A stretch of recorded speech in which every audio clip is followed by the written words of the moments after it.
జై శ్రీరామ్. ఈరోజు మనం వరంగల్లో ఉన్నటువంటి కోటను చూడడానికి వచ్చాము. ఈ కోట సుమారు 13వ శతాబ్దంలో కాకతీయ మహారాజు అయినటువంటి శ్రీ గణపతి దేవులు ఈ కోటను నిర్మించి, అలాగే కోటలో అంతర్భాగంగా ఒక స్వయంభూ లింగేశ్వర స్వామి దేవాలయం కూడా భారీ ఎత్తున నిర్మించడం జరిగింది. అయితే మనం ఈ కోట లోపలికి వెళ్తున్నాం. మనం అప్పట్లో కోట లోపలికి వెళ్ళడానికి చూడండి, విశాలమైనటువంటి దారులు అవి ఉన్నాయి. ఈ దారి గుండానే మనం లోపలికి వెళ్తున్నాము. మధ్య మధ్యలో మనకి చూడండి తోరణాలు కనిపిస్తున్నాయి, ఎంట్రన్స్ గేట్లు అన్నమాట. అప్పట్లో ఈ పక్కన గేట్ల పక్కన సైన్యం ఎప్పటికప్పుడు కాపలా ఉండేవారేమో అప్పట్లో. అయితే ప్రస్తుత పరిస్థితిలో ఈ కోట అంతర్భాగం అంతా కూడా ఒక పెద్ద ఊర్లా మారిపోయింది. ఇదిగో మనం ఇప్పుడు చేరుకున్నాము.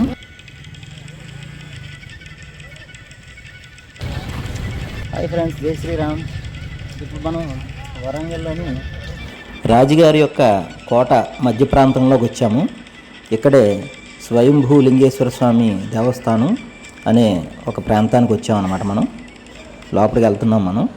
అయితే ఈ యొక్క లోపల దేవస్థానాన్ని మరియు శిథిలాన్ని దర్శించడానికి మనకి టికెట్ తీసుకుంటారు. మనిషి ఒక్కరికి వచ్చి 40 రూపాయలు. మనం టికెట్ తీసుకుని లోపలికి వచ్చాము. అయితే లోపల చూడగానే నా హృదయం అంతా ఒకసారి నీరుగారిపోయినట్టు అయిపోయింది. ఎందుకంటే అపురూపమైనటువంటి ఈ యొక్క దేవస్థానం శిథిలావస్థలో ఉంది. శిథిలావస్థ కాదు, ఆల్మోస్ట్ శిథిలాలే ఉన్నాయి ఇక్కడ. చాలా అంటే చాలా బాధ అనిపించింది. చాలా పెద్ద ఆలయం అయి ఉండొచ్చు ఒకప్పుడు. అయితే కీర్తి తోరణాలు మాత్రం 4 పక్కల పెద్ద పెద్ద మకర తోరణాలుగా మనకు కనిపిస్తున్నాయి. అయితే మెయిన్ టెంపుల్ మొత్తం అంతా కూడా ఈ యొక్క ముస్లింల దురాక్రమణ వలన ఈ యొక్క ఆలయాన్ని ధ్వంసం చేశారు.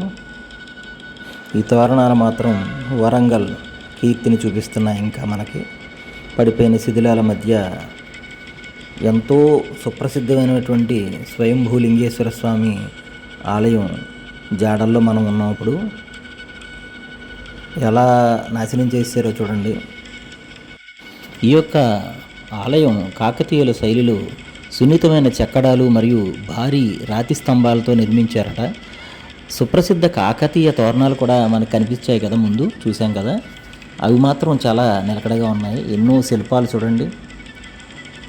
ముస్లింలు యొక్క ఆక్రమణ సమయంలో, వాళ్ళ దండయాత్రల సమయంలో ఈ ఆలయం పూర్తిగా ధ్వంసమైందని చారిత్రక ఆధారాలు చెప్తున్నాయి.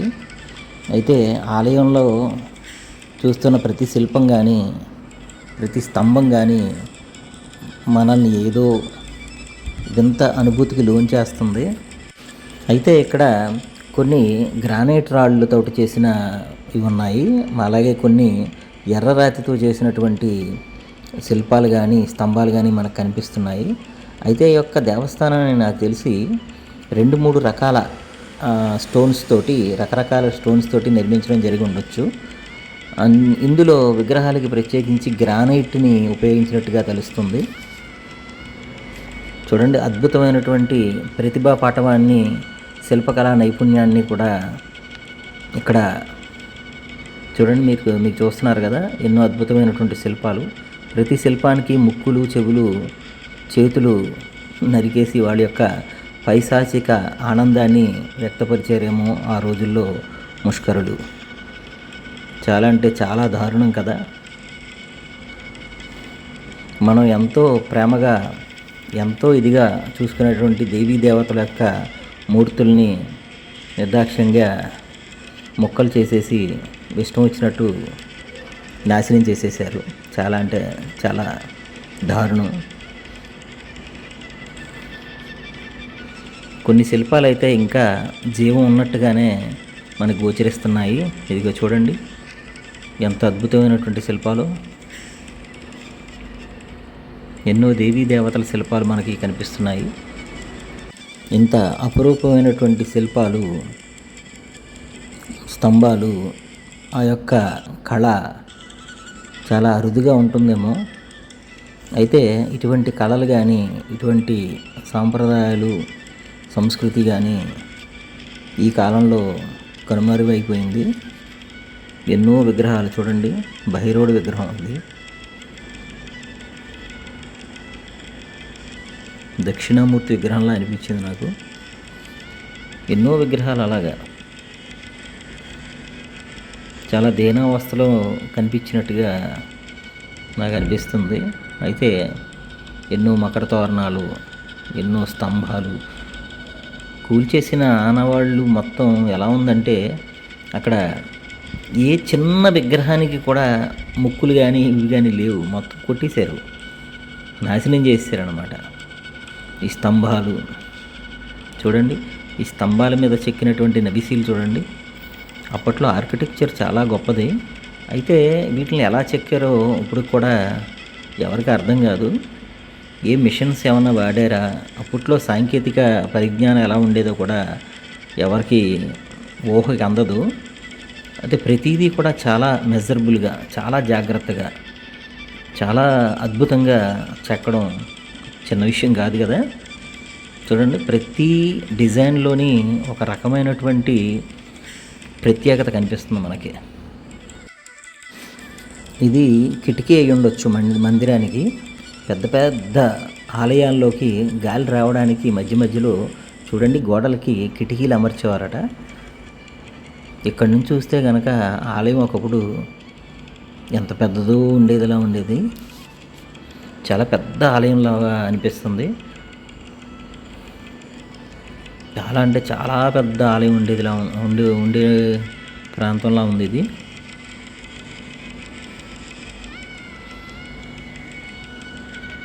ఈ యొక్క శిల్పకళ వీటిలన్నిటిని చెక్కడానికి ఎన్ని సంవత్సరాలు కృషి చేసి ఉంటారో మనం తలుచుకుంటే చాలా విచిత్రంగా ఉంటుంది. అయితే ఏదైనా వస్తువును కానీ ఏదైనా కట్టడానికి కానీ పాడు చేయడానికి పెద్ద సమయం పట్టదు. చూడండి, చిన్న చిన్న శిల్పాలకు కూడా కాళ్ళు చేతులు చెక్కేసేసి వాళ్ళ యొక్క పైశాచిక ఆనందాన్ని వాళ్ళు అప్పట్లో ఈ యొక్క ముష్కరులు అనుభవించారేమో. చాలా దారుణం కదా. చూడండి, ప్రతి విగ్రహానికి, ప్రతి చిన్న చిన్న విగ్రహానికి కూడా ముక్కు కళ్ళు చెక్కేయడం అంటే అదొక పైశాచికత్వం అన్నమాట, మౌఢ్యం.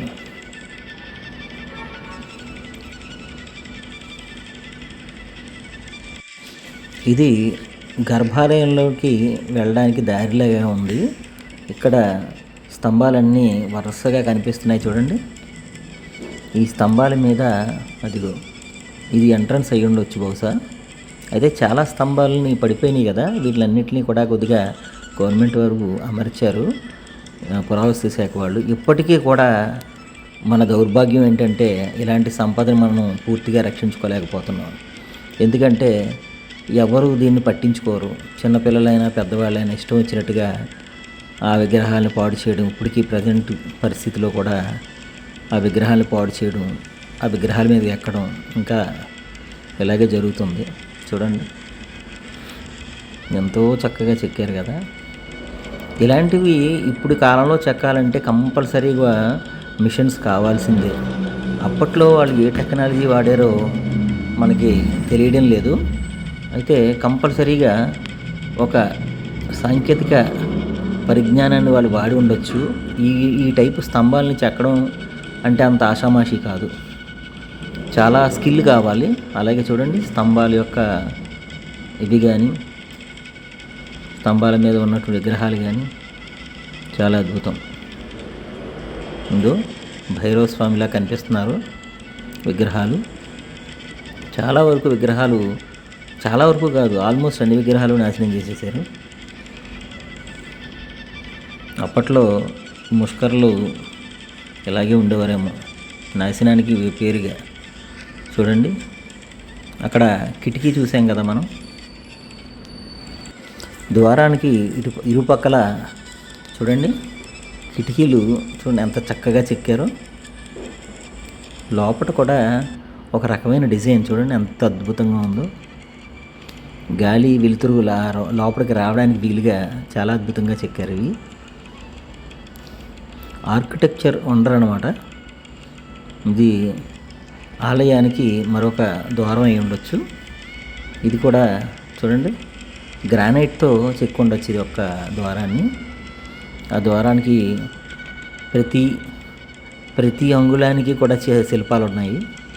అద్భుతమైనటువంటి శిల్పాలు, రకరకాల నౌశీలు, అలాగే వివిధ రకాలైనటువంటి డిజైన్లతో స్తంభం మధ్యలో ఉంది సపోర్ట్గా. ఈ ఆలయం కనుక పాడవకుండా, ఎవరు పాడు చేయకుండా ఉంటే కనుక చాలా అద్భుతంగా ఉండేదేమో. ఇదిగోండి, ఇక్కడ నందీశ్వరుడు మాత్రం చాలా చక్కగా వినమ్రంగా కూర్చొని ఉన్నాడు శివయ్యని దర్శనం చేసుకోవడం కోసం. ఈ నంది భగవానుడికి మాత్రం ఎటువంటి హాని చేయలేదు ఈ ముష్కరులు, ఎందుకో తెలియదు కానీ. చూడండి, అప్పటికి ఇప్పటికీ కూడా శివయ్య కోసం నిరంతరం ఎదురు చూస్తూనే ఉన్నాడు ఈ నంది. అదిగో శివయ్య మనకి కనిపిస్తున్నాడు కదా, నందీశ్వరుడికి ఎదురుగుంటానే ఉన్నాడండి శివయ్య. నంది మండపంలో చాలా అద్భుతంగా స్తంభాలు, అలాగే స్తంభాల మీద శిల్పాలు కూడా చాలా బాగున్నాయి. అన్ని శిల్పాలు కూడా పాక్షికంగా దెబ్బతిని ఉన్నాయి. నిరంతరం శివుణ్ణి దర్శించుకుంటూ తన్మయత్వంలో మునిగిపోయినటువంటి నంది భగవానుడికి శివయ్యకి మధ్యలో ఒక చిన్న నృత్య మండపం ఉంది. అయితే ఆ నృత్య మండపం కూడా చాలా అద్భుతంగా ఉంది. ఇదిగో మీరు చూస్తున్నారు కదా, అద్భుతమైనటువంటి ఈ యొక్క నృత్య మండపం. పైనది వరకు గోపురం ఉండేది, అయితే ఇప్పుడు ఏమీ లేదు. చూడండి, రౌండ్గా మనకు కనిపిస్తుంది కదా. ఆ నృత్య మండపం దగ్గర ఉన్నటువంటి స్తంభాల మీద ఉన్నటువంటి విగ్రహాలని కూడా చెక్కేశారు. అదొక ఆనందం వాళ్ళకి. ఏదైనా పాడు చేయడం చాలా సులువు కదా, అలాగే ఏదైనా కొత్తగా నిర్మించడం చాలా కష్టం. ఇదిగో మనం శివయ్య సన్నిధికి చేరుకున్నాము. శివయ్య సన్నిధి బయట చూడండి, శివయ్యకి అటు ఇటు కూడా శివగణాలు, ద్వారపాలకులు ఉన్నారు. అద్భుతమైనటువంటి ఈ శివయ్యకు మాత్రం పైన చూడండి చక్కగా కప్పు ఉంది. శివయ్యను కూడా ఏం చేయలేదండో. అదిగో స్వయంభూ లింగేశ్వర స్వామివారు, అలాగే ఆ స్వామివారికి చూడండి బ్రహ్మసూత్రం కూడా ఉంది. చక్కటి బ్రహ్మసూత్ర లింగం ఈ యొక్క స్వయంభూ లింగేశ్వర స్వామివారు. అద్భుతంగా ఉంది కదా. ఓం నమః శివాయ. అలాగే ఇక్కడ నుంచి డైరెక్ట్గా మన నందీశ్వరుణ్ణి శివుడు చూస్తున్నట్టుగానే ఉంది కదా.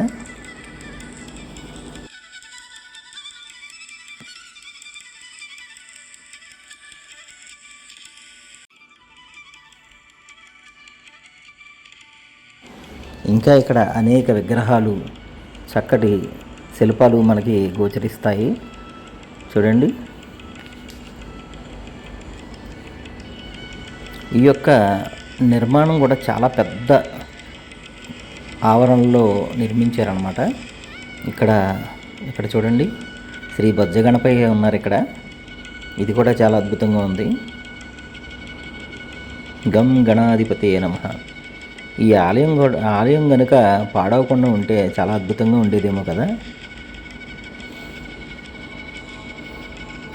శ్రీ గణాధిపతి అన్నమాట. అద్భుతంగా ఉంది. ఆలయం పెద్ద పెద్ద గోపురాలతో, ఆచా మండపాలతో, చక్కగా లతలతో, చక్కటి శిల్పాలతో ఉండేది అనుకుంటా. అదిగో ఆ గోపురం పడిపోయిన, అదే నాశనం అయిపోయినటువంటి గోపురాలు కానీ, కూలదోయబడ్డ గోపుర శిల్పకళలు కూడా, అవన్నీ కూడా చూడండి మనకి ఇక్కడే కనిపిస్తున్నాయి. స్తంభాలు ఎన్నో అన్నమాట. ఇంకా చాలా అద్భుతం కదా. ఎన్నో శిల్పాలు, పాడైపోయిన మరియు ధ్వంసం చేయబడినటువంటి శిల్పాలు. ఇది అమ్మవారి శిల్పం అయి ఉండొచ్చు.